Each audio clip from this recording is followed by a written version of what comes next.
안녕하세요. 네, 안녕하세요. 반갑습니다. 지난번에 저희가 이제 보습제 관련된 부분을 설명을 드렸는데요. 오늘은 저희가 두 번째로, 알러지 질환, 이제 특히나 뭐 비염이나 아토피 같은 알러지 질환에 있어서 면역 억제제 사용이 과연 어떤가, 뭐, 여기서 면역 억제제라고 하는 것은 스테로이드나 항히스타민제 등을 이제 뜻하는 부분인데, 그런 부분들을 이제 자주 사용하고 또 사용하는 것이 어떤지 그 부분을 설명을 좀 드릴까 합니다. 우선 면역 억제제로 하는 것은 말 그대로 면역력을 떨어뜨리는 질환이에요. 면역 반응을 일단은 일시적으로 차단을 시키는 부분인데 대표적으로 항히스타민제가 있고요.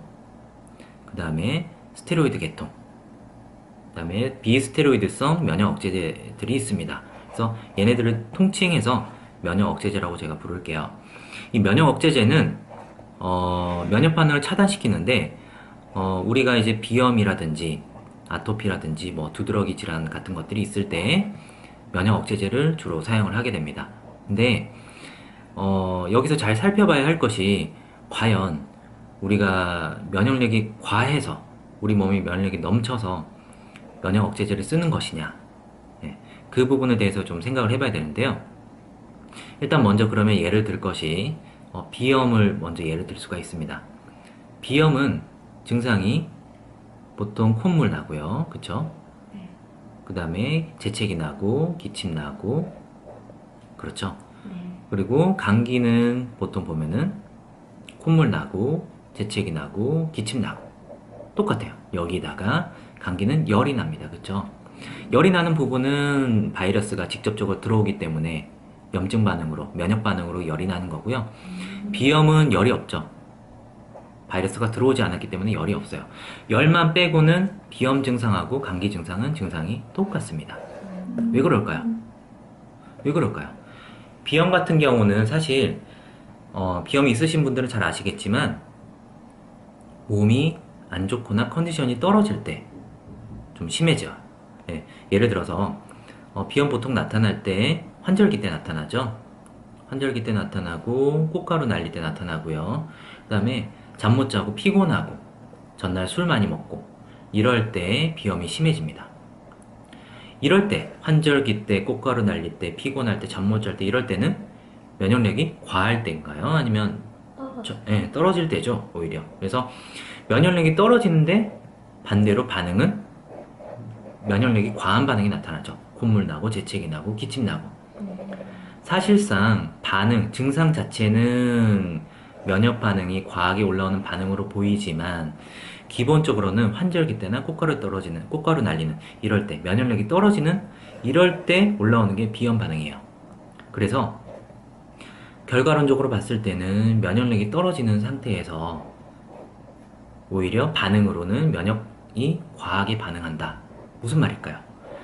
면역력이 떨어지게 되면은 우리 몸에서 쉽게 얘기하면 감기 바이러스나 세균들이 들어왔을 때 이 부분을 적절하게 처치를 못할 겁니다. 내 몸에 지금 아군들이 부족한데 얘네들이 들어오게 되면은 감기도 걸리고 기관지염도 생길 수 있고 폐렴도 생길 수 있죠.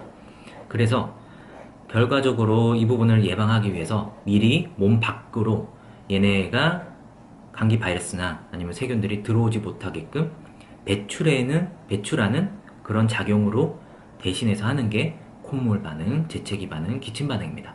콧물로 감기 바이러스를 씻어내고 재채기나 기침으로 바이러스가 들어올 때 바깥쪽으로 배출시키는, 네, 이런 반응을 통해서 바이러스가 외부로부터 들어오는 것을 먼저 1차적으로 차단하는 효과가 있죠. 결과적으로는 면역력이 떨어져 있기 때문에 내 몸에 바이러스가 들어오지 못하도록 과하게 반응을 하는 겁니다. 그러면 기본적으로는 사실 면역력이 떨어져서 생긴 반응이죠. 얘는 모든 알러지 질환에 동일한 반응입니다.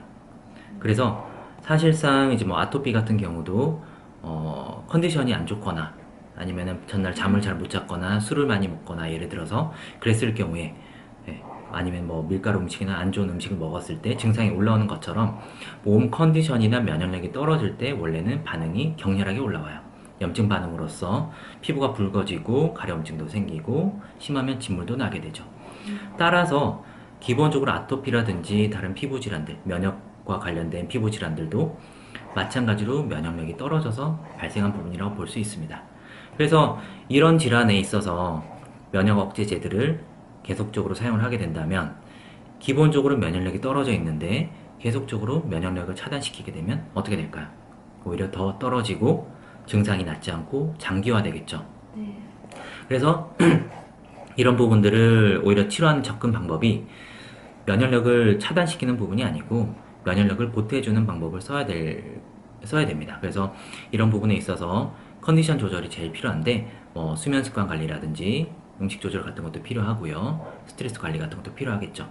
거기다가 이런 부분을 추가적으로 했는데도 안 됐을 경우에는 추가적으로 이제 뭐 한약 처방이라든지 이런 부분을 통해서 부족한 부분을 좀 보태주고 면역력이 떨어진 부분을 좀 올려주면은 전체적으로 아토피가 좋아진 증상, 그러니까 좋아진 상태가 그대로 오랫동안 지속이 될 수가 있을 겁니다.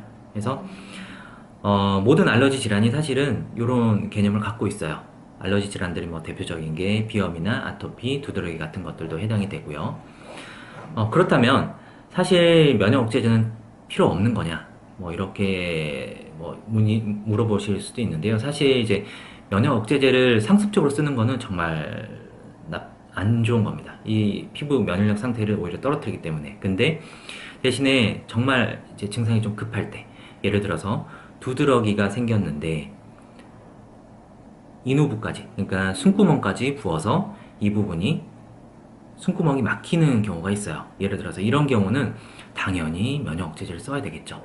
예. 그리고 부종이 너무 심하게 오면, 두드러기로 인해서 부종이 너무 심하게 오면은 쇼크가 올 수가 있습니다. 그래서 그렇게 증상이 아주 심하게 올라올 때는 반드시 면역 억제제를 써서 일단 원천적으로 차단을 좀 시켜줄 필요가 있고요.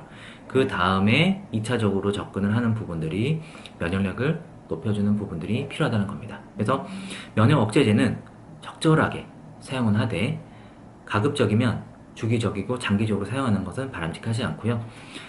증상 자체가 아주 심해서 일상생활에 불편함을 야기시키거나 컨디션이 많이 떨어진 상태에서만 한 번씩만 그런 식으로 쓸 수가 있지 주기적으로 계속 쓰는 것은 바람직하지 않다고 볼 수 있습니다. 여기까지 이해 잘 가세요? 네. 오해는 하지 말 것이 면역 억제제를 쓰지 말자가 아니고 적절히 사용하자.